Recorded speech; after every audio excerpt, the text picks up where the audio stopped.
Welcome to the second episode of Let's Talk About That. I'm your host, Ariane Kelly. Today, we have with us the director of the Blue Water Area Humane Society, Miss Katie Phelan. Thank you for being with us today. Thank you for having me. Yes, so last time we spoke, you said you have a no time limit shelter. Can you explain to us what that means? That means just what it sounds like. With a no time limit shelter, we don't put time limits on animals that come into adoption. Any animal that comes in goes on to adoption and stays there until it finds a home, and which is really nice. For instance, we had 2 cats come in as small kittens that were never adopted, and they actually stayed with us for 2 years until they recently were adopted together, which was really nice because they knew each other, they grew up together, and a really kind family took both of them. And with dogs as well. We once had a dog out there for about 10 months. We had to treat him for heartworm disease, and then once that was clear, we could put him up for adoption, and it took a few months for him to find the right home. But as I say, there's no time limit. They're there until they're placed. So you don't send them off without checking their vitals, or making sure they're medicated? Correct. All animals that come in, cats are feline leukemia and FIV tested. Dogs are tested for heartworm disease. If they test positive, we seek treatment for that. All animals are brought up to date on vaccines. They're dewormed, they're treated for fleas, spayed and neutered if they're old enough and big enough. With the really tiny kittens, we can't necessarily have those surgeries done right away because they're just too small. Ear problems are treated, dental disease is treated, so we're going to get them happy, healthy, and ready to go into a new home.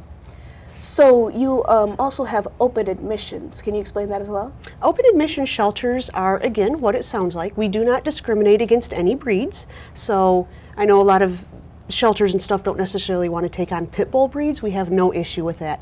As long as it is a domestic animal, we can take it in. Right now I have about 6 dogs. I have 110 cats and kittens and 4 guinea pigs, which is another thing that people aren't always necessarily that they know that we do, that we take on some of these smaller pocket pets as well. And over the years we've had bunnies, ferrets, guinea pigs, gerbils, rats. We had a chinchilla. As long as it's a domesticated animal, we can take it in. So you say you don't discriminate. So what kind of animals do you not help? Well, we're not licensed to handle wildlife, and to be able to rehabilitate wildlife in the state of Michigan, you have to have special licensing for it. So when we get calls about sick or injured raccoons or birds or deer, we're unable to take those animals into our shelter. We do, however, have a couple licensed wildlife rehabilitators we can put people in touch with that can assist those animals. We're also not equipped for large farm animals. I don't have any barns where we can put things like horses, cows, sheep, goats. However, we have taken on like fowl, chickens, ducks, geese. We have moved those through our shelter before and adopted those to loving homes. That is fantastic. I believe that you had a story about dogs. It was about a chihuahua, I believe, or some sort of small animal that some people were afraid of, but you seem to understood how animals react. Could you explain to me that story a little bit, or explain to us? When we first get animals in, and I remember the chihuahua that you're talking about, they tend to be very frightened. And it's a really good idea. We need to give them space, we need to give them time to relax and learn that we're good people, we're here to help them, we're not going to hurt them. So when dogs first come in, especially the little guys that are easily startled, we generally have 1 or 2 people handling them at first, and we just kind of give them time to acclimate before we do anything, and like before we pull them out and try to give them a bath or draw a heartworm test on them. We want to give them a chance to, kind of learn that we're good people and not be scared of us. Okay. So, how do you go about the adoption process? Like, for families who have other pets otherwise? We always encourage people to come in and meet the animals before they do any type of filling out the adoption application. All of our animals are kept right on site, right in our shelter, so there is no need to call and set up an appointment. You can just come on down. If you have dogs at home and you're looking to adopt another dog, we do recommend you bring the dog with you to kind of do a meet and greet, make sure everybody gets along with each other. The application process is fairly quick. It can take about 10 minutes to 24 hours to be approved. And what we're looking for is if you, for say, rent your home, or rent an apartment, we want to know that your landlord gives you permission to keep animals on the premise. And we're looking, if you have dogs and cats at home, it's really important that they are already spayed and neutered. As a form of population control. Unfortunately, there is such a huge overpopulation of animals in this country that we find it is very, very important that you spay and neuter your pets. So how did you come about with animals per se? Like what made you interested in this kind of career path? I'm actually a licensed veterinary technician. My stepfather is Dr. Vinke. He retired from Lake Huron Veterinary Clinic several years ago. And so I was really lucky enough to grow up literally in a vet clinic from the time that I was in elementary school. So it was really cool being able to grow up in there, see what they did for the animals, see what that human-animal bond was all about, and kind of get into the medicine side of things too, and the science side of things, which got me interested in pursuing a career as a veterinary technician. Working at the shelter was kind of a nice surprise. I'd been volunteering out there for probably about 7 or 8 years as a vet tech, helping them out, vaccinating the cats, deworming the animals, cleaning ears, things like that. When it came time for Monica to retire, who was the director before me, they actually called and offered me the position because I'd already known the disease prevention protocols, cleaning protocols, how to handle the animals, and I had an interest in it, so it was kind of a nice surprise. So you said you have a lot more cats than dogs. I remember you said over 100. So how come there's more cats than dogs? The shelter, when it was first built, was built to handle more cats than it was to handle dogs. So we naturally have more room for the cats to go into. And it does take a little bit less space to house cats than it does, say, to house a Great Dane. The cats don't necessarily need the room that the Great Dane is going to. And we do have a large overpopulation of cats in St. Clair County, so it is necessary to have that extra space for the felines. So what do you do if you don't have room for for the cats? Well, people have a few options. We always direct them. There's a website you can check out, nokillnetwork.org. Choose the state of Michigan. It brings up all of the no-kill rescue groups and shelters in the state. And you can try to get into one of them. We also have a waiting list on hand that we can put people on. And when we get cats adopted out and we have room in our incoming wards, we can then call these people and have them bring that cat in. So if the cats are old enough, are they allowed to freely roam around the premises?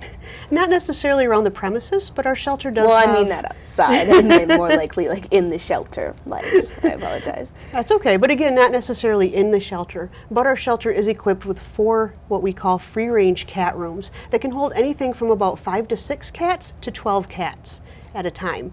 And once the animals are spayed and neutered, because obviously we don't want to make more kitties, and they're fully vaccinated, we can put them in these free range rooms so they can socialize with each other, play with each other. And when we have the younger kids that come in as volunteers, they go in the free range rooms to kind of play with the cats and give them some attention. Okay, because I remember visiting your facility and I remember seeing those rooms. So concerning the donations, how do you accept all types of donations? We accept pretty much everything, and we are an independent shelter. Blue Water Area Humane Society we're not partnered with any other shelter or rescue group. We are actually our own entity. So anything that we can do in that shelter is based on what funds we can raise. So we do take monetary donations. We have several fundraisers throughout the year. We have 2 charity yard sales, a charity auction, and a mutt march fundraiser, which is really fun. You bring your dogs out, it's a day full of games, nice mile or half-mile walk through Goodall's Park. Very, very fun. It's one of our best draws fundraiser-wise. And we also accept funds, donations of items as well. And with that many cats, we go through a lot of cat food and a lot of cat litter, so we accept donations of that. Because we are big on disease prevention, we clean and disinfect everything, so we use a lot of bleach as well as dish soap, paper towels, floor scrubber, mops, you name it, we'll take it, postage stamps. We have a list actually of what we accept donation-wise on our website, bluewaterareahs.org. So I remember you said that you received a lump sum, a grant from an anonymous donor recently. I'd like to congratulate you on that. Thank you. We're very excited about that. We're going to be able to redo, with that grant, we're going to be able to redo our outside dog runs, make it a little bit bigger, cover them up better so the dogs are protected from the weather. It's going to make it a lot nicer back there for the dogs. So how is your transportation? Like, do you also like go out and get the dogs? Because I know some people can't always bring them. Like, we don't when have they make calls. Yeah, we don't have the ability to go out and actually collect animals. They have to bring them out to our shelter. Oh. Well, because I remember you said you had vehicles in case, like, you... We do have vehicles. We have a shelter van that is used for transporting, set up for off-site events, off-site adoption events. We use that van to transport the animals to and from veterinary clinics. We don't have a veterinarian on staff, so everything medically that the animals need, spaying and neutering surgeries, dental cleanings, if they've hurt a limb, need to be examined by a vet, we have to take them to one of our local veterinarians. So we use the van to transport the animals to and from. So with the new coming animals, is there, I know you don't want to put them with, like you said, you're big on health. I know you don't want to put them with other cats that you already vaccinated. So is there like a special place where they're placed for the time being? Yes, we do have an incoming ward, especially for cats, and the animals are placed there, given, again, a few days to kind of acclimate to the shelter environment, get used to us. Strays have to be held for a certain amount of time for the owner to attempt to come back and claim them. All animals are scanned for microchips on incoming, just to see, if they're chipped, there's a good chance we'll be able to reunite that pet with its owner.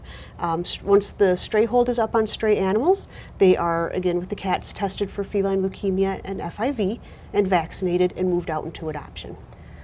So back to the volunteer subject.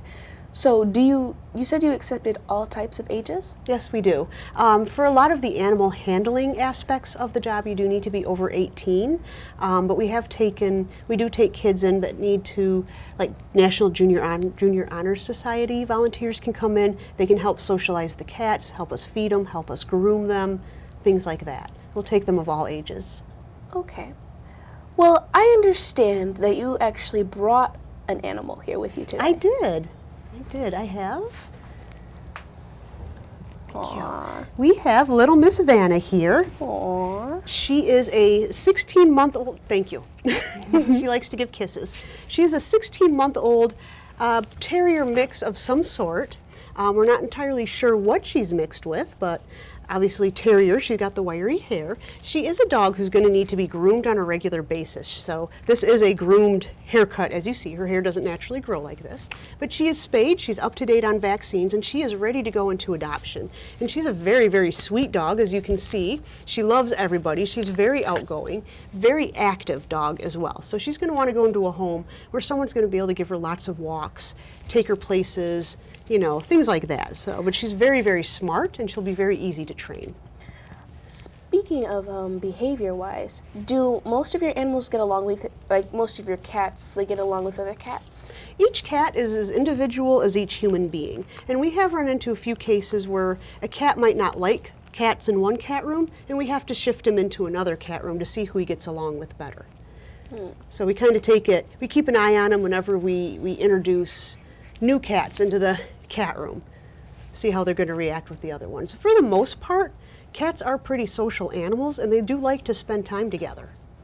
Is that the same thing with dogs? Depends again on the dog. For Vanna here, for instance, is an incredibly social dog. She loves to be around other dogs, loves to be around cats, she wants to play all the time. She's a very, very social dog. We do on occasion get dogs that don't necessarily get along with other dogs, and in that case we do tell the owners this needs to be the only pet, the only dog in your house. Simply because we don't want any battles to start. She will need to be the only animal. All right, well, thank you very much for joining us today. Thank you for having me. That is it for this episode of Let's Talk About Vet. Thank you and goodbye.